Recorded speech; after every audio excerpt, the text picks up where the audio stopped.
Então, como vocês podem ter visto aí, eu fiz dois testes, né? Peguei um aviãozinho de papel aqui e joguei. É claro que por algum momento esse aviãozinho apresentou um certo voo e logo depois ele veio a ir para o chão. Isso é uma explicação de por que aviões de papel voam. A ideia era explicar por que um avião de verdade, um avião comercial, voa, mas eu sempre tive muita dificuldade para poder compreender como é que algo tão pesado consegue levantar voo. Então, primeiramente, eu vou fazer um vídeo explicando como é que um aviãozinho de papel voa. Esse vai ser o primeiro vídeo dessa série aqui e depois eu vou explicar um outro vídeo dizendo por que pipas voam. E no final vocês vão entender que as mesmas forças que interagem num papelzinho, numa pipa, são as mesmas forças que interagem numa aeronave de 400 toneladas. Então, vamos lá. Primeiramente, o avião ele precisa superar duas forças que são contrárias ao ato dele voar. Uma delas é a força de gravidade e a outra é a força de arrasto. Então, vamos lá. O que é a força de arrasto? A força de arrasto nada mais é do que a resistência que um objeto encontra ao se mover por um fluido como água ou ar. Essa força de arrasto tem a tendência a desacelerar esse objeto de modo a pará-lo. Esse objeto demanda ou depende de uma força de propulsão para poder continuar vencendo a força de arrasto. Sendo assim, quanto maior a potência do motor, ou seja, quanto maior a propulsão ou a força do motor do veículo, quanto mais o seu condutor acelera, mais ele vai vencer a força de arrasto e com isso ele vai conseguir então ir para frente, ou seja, ele consegue ir para frente, o carro consegue se locomover para frente porque ele está superando a força de arrasto e essa possibilidade só acontece em função da potência do motor. Agora vamos explicar o que é na verdade a força de gravidade. Bom, a força de gravidade é, na verdade, uma força que atrai objetos com massa, fazendo-os puxar um pelo outro, como a Terra puxando as coisas para o chão. Basicamente, essa é uma definição. Vamos fazer de conta que esse notebook aqui é o planeta Terra e que, na verdade, essa caixinha de fone de ouvido é, na verdade, uma pessoa, tá ok? Vamos supor que seja uma pessoa, tá? E é claro, a Terra não é plana, tá bom? Muito bem. Por a Terra ter uma massa muito superior à de um ser humano, a tendência é que a Terra sempre puxe esse ser humano para baixo. Por isso é que você está no chão nesse momento e não voando, beleza? Então a força de gravidade é uma força que objetos maiores vão exercer sobre objetos menores, tá bom? É uma explicação bem razoável ou bem rasa sobre o do que seria, mas se eu for me aprofundar vai demorar demais, então é isso aqui só para você entender mais ou menos. Objetos maiores com mais massas, eles exercem uma força sobre objetos menores. Isso explica por que até a Lua gira em torno da Terra e não o contrário. Isso explica por que a Terra gira em torno do Sol e não o contrário. Como a Terra tem mais massa, então ela exerce uma força gravitacional maior sobre a Lua e a Lua então ela não consegue se distanciar da Terra. Toda vez que a Lua está indo para longe, ela acaba sendo puxada pela força de gravidade e passa pela Terra de novo. A mesma coisa acontece com o Sol e o planeta Terra. Então o Sol ele é muito maior e o planeta Terra está girando em torno do Sol. Conforme ele vai se distanciando do Sol, a força gravitacional do Sol puxa ele de volta. É claro que eu não vou explicar do porquê que a Lua não se desprende da Terra, assim como o Sol não se... A Terra não se desprende do Sol, porque essa não é a ideia dessa explicação. Mas a ideia é apenas mostrar que massa maior, um objeto de massa maior, sempre vai influenciar um objeto de massa menor do que ele. Então é assim que a força de gravidade funciona. Portanto, o carro que está no chão, ele só fica no chão porque ele não consegue exercer uma força ou adquirir uma força que possa superar a força de gravidade. O carro só consegue superar a força de arrasto. E é por isso que agora nós vamos falar dos aviões. Os aviões possuem perfis aerodinâmicos que geram um tipo de força que é capaz de superar também a força de gravidade.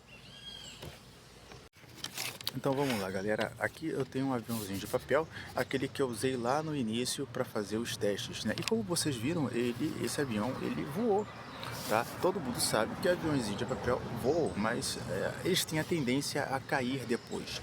E por que que eles caem depois?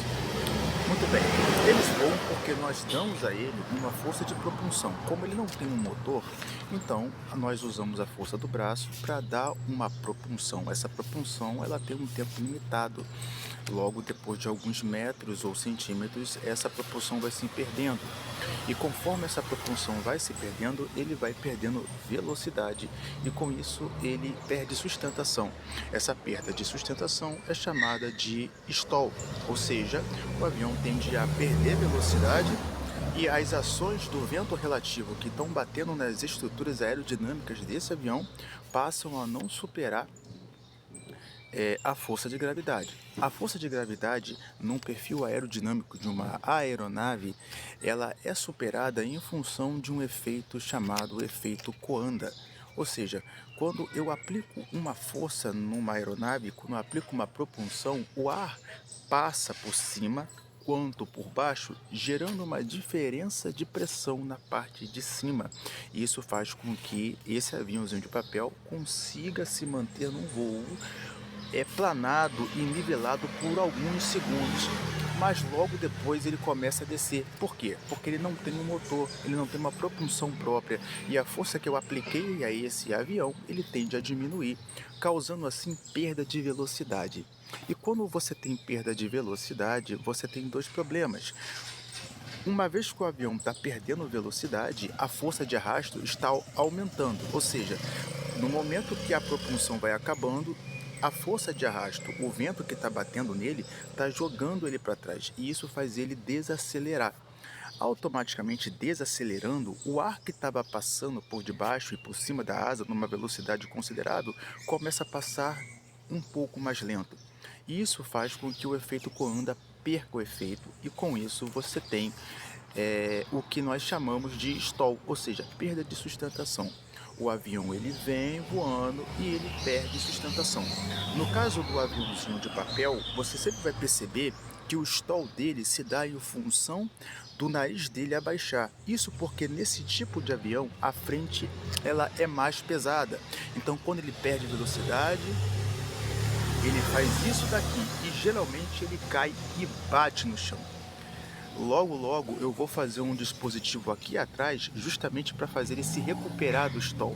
Então vocês vão perceber que ele vai sofrer um stall e logo em seguida ele vai se recuperar do stall de novo e depois ele entra em stall novamente e aí ele não consegue mais se recuperar porque ele já está numa altitude muito baixa. Muito bem, galera, tá aqui, tá? Eu já fiz aqui o aerofólio, tá vendo? Fiz um aerofólio aqui e eu já fiz uma configuração, tá? Essa configuração que eu fiz nele é justamente para ele poder se recuperar do stall. Se você voltar lá no início do vídeo, você vai ver que os dois testes que eu fiz, eu joguei o avião, ele perdeu velocidade por causa do arrasto, por causa da perda de propulsão e ele afundou o nariz para baixo e ele bateu. Eu só quero deixar bem claro aqui que eu conheço três tipos de stall. O stall simples, tá? Existe também o stall de parafuso, que é quando uma asa estola primeiro do que a outra e o avião embica para baixo girando. E existe um terceiro stall, que é o stall de parafuso chato, que começa igual um stall simples, um stall de parafuso simples, né? Que é o seguinte, o avião ele perde o stall em uma das asas, ele perde sustentação em uma das asas e aí quando ele gira, ao invés de ele embicar para baixo, ele fica na horizontal, girando e caindo, tá ok? Então nós estamos falando aqui do stall simples, que é o que? O avião ele vem perdendo velocidade. Aí, conforme ele perde velocidade, ele perde sustentação e começa a cair na horizontal. Isso é como um avião comercial vai se comportar, tá ok? Por quê? Porque na aviação comercial os engenheiros fazem um balanceamento, de modo que o avião ele tende a cair na horizontal. Aqui nesse caso, no aviãozinho de papel, a frente é mais pesada e ele acaba apontando para o chão. A recuperação de um stall, não era a ideia falar de um stall, mas a recuperação de um stall simples se dá em função de apontar o nariz do avião para baixo, aumentar a potência do motor até que ele se recupere e possa se recuperar. Basicamente, eu estou de maneira aqui laboral, fazendo o avião planar e ao mesmo tempo se recuperar de um stall. Então eu vou dizer para você o que vai acontecer. Eu vou jogar esse avião, ele vai perder velocidade, ele vai entrar em stall, a frente é mais pesada e aí ele vai cair. Quando ele cair, ele vai adquirir velocidade.